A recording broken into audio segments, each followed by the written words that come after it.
Buenos días, me llamo María Sobrido, formo parte del Grupo Técnico Bibliosaude y hoy me gustaría hablar de un movimiento que ha surgido ya hace unos años, que se conoce como acceso abierto al conocimiento o también como Open Access. Sin embargo, para poder entender este movimiento es importante hacer antes una pequeña reflexión sobre lo que ha sido el sistema de publicación tradicional. De acuerdo a este modelo de publicación, si un investigador quería publicar un hallazgo científico, lo primero que debía hacer es enviar el trabajo a la revista. Solo de esta manera sus colegas podrían acceder a los resultados de esta investigación. Sin embargo, en esta ecuación tan sencilla hay dos elementos fundamentales. El primero es que el investigador, cuando envía el trabajo a la revista, cede los derechos de autor y con ello las posibilidades de explotación de su propio trabajo. El segundo elemento es que todos aquellos colegas que quieran acceder a los resultados de la investigación de una determinada publicación deben de pagar una cuota de suscripción a la revista. Este ha sido el sistema de publicación tradicional durante muchísimos años. Sin embargo, en la década de los 80 y de los 90 se produce lo que se ha denominado la crisis de las revistas científicas. A lo largo de estos años, las grandes editoriales han ido incrementando sustancialmente el precio de sus revistas, hasta llegar incluso a un 300%. Y esto ha tenido unas importantes repercusiones en la comunidad científica. En primer lugar, las bibliotecas y los centros proveedores de información no han podido satisfacer las necesidades de los usuarios, ya que cada vez pueden suscribirse a menos revistas.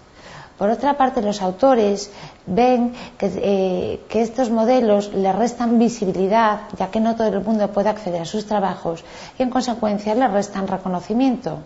Y además, los lectores se ven totalmente insatisfechos, ya que no pueden acceder a la documentación científica que les interesa, teniendo importantes repercusiones en el ámbito asistencial docente-investigador, en la medida en que no pueden actualizar sus conocimientos todo lo que se debería. En todo este modelo, además, surge una nueva cuestión. En los años 90, las publicaciones se incorporan a la red. Aparecen revistas científicas electrónicas, lo que en principio podría darle mayor visibilidad. Sin embargo, en este modelo nuevo de publicación, las editoriales imponen políticas de acceso muchísimo más restrictivas. Por todas estas causas y por todas estas barreras, surge en torno a los años 2000 un movimiento que se conoce como el movimiento Open Access. Este movimiento dice que debe haber un libre acceso a los recursos digitales que estén derivados de la producción científica o académica. En este libre acceso no debe haber nunca ni barreras económicas ni restricciones derivadas de los derechos del copyright. Por lo tanto, en este modelo que proponemos, los dos actores principales salen sustancialmente beneficiados.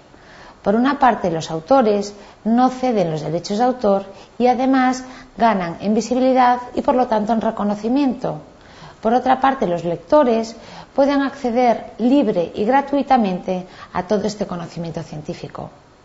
Sin embargo, no debemos olvidar que el sistema de publicación tradicional suponía una serie de costes de publicación y de maquetación que eran asumidos por la propia editorial. Si rompemos este modelo tradicional, lo que debemos de plantearnos es quién mantiene estos costes de publicación. Por todo esto, sin haber surgido el movimiento del Open Access, comienzan a surgir nuevas iniciativas o nuevos modelos de cómo deben de ser los nuevos sistemas de publicación. Han surgido muchísimos modelos, pero no todos ellos se han llevado a cabo. De los 6 principales modelos que se han propuesto, realmente 3 se han llevado a la práctica real. En el primer caso podemos destacar el modelo del embargo. Una revista solo va a permitir el acceso a sus suscriptores durante un tiempo determinado, por ejemplo, durante su primer año, el año en curso. Pasado este tiempo, todos los artículos que contengan esta revista pasan a estar en acceso libre y gratuito, ya que son depositados en una base de datos. Este es el caso, por ejemplo, del PubMed Central. Un segundo modelo ha sido el del pago por publicación. Dado que se entiende que publicar artículos es un mérito científico, se plantea que sea el autor el que pague por publicar. con todos los sistemas de publicación y de calidad existentes en el sistema de publicación tradicional. Pero el lector tiene de este modo acceso libre al conocimiento. Y existe un tercer modelo que sería lo que se conoce como el modelo híbrido, en donde la editorial da a elegir al autor pagar para publicar y que sea de libre acceso.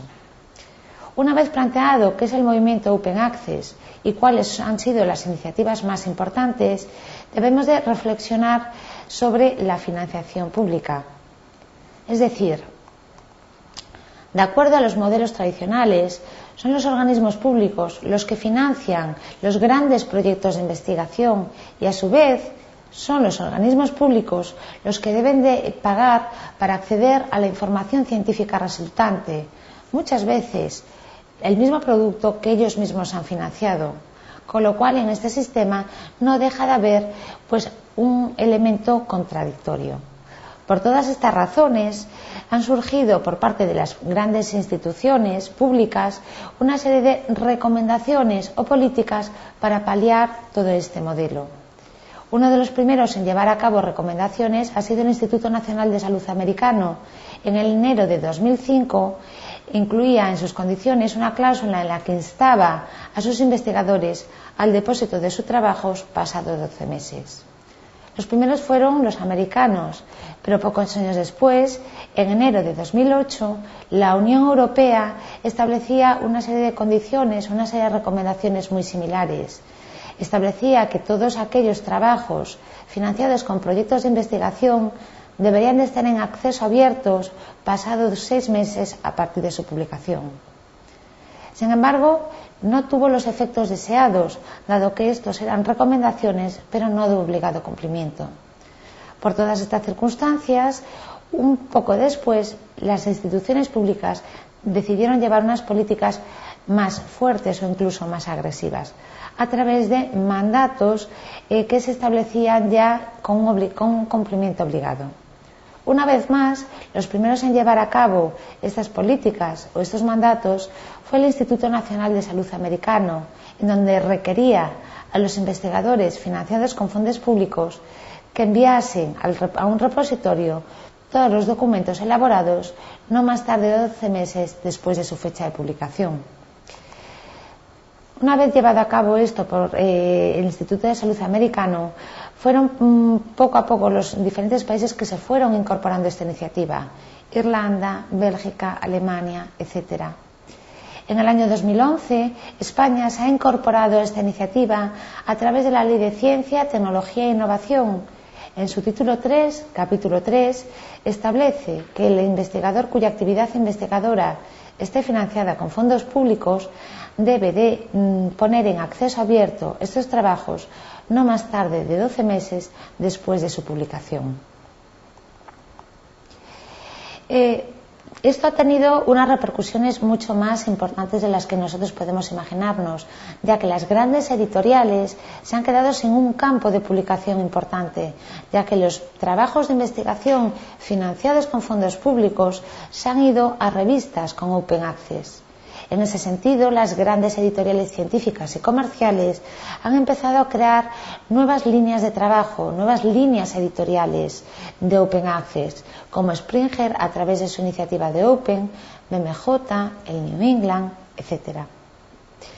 Pero debemos de tener en cuenta que cuando estamos hablando del Open Access, habla de todo tipo de documentos, no solo artículos de revistas.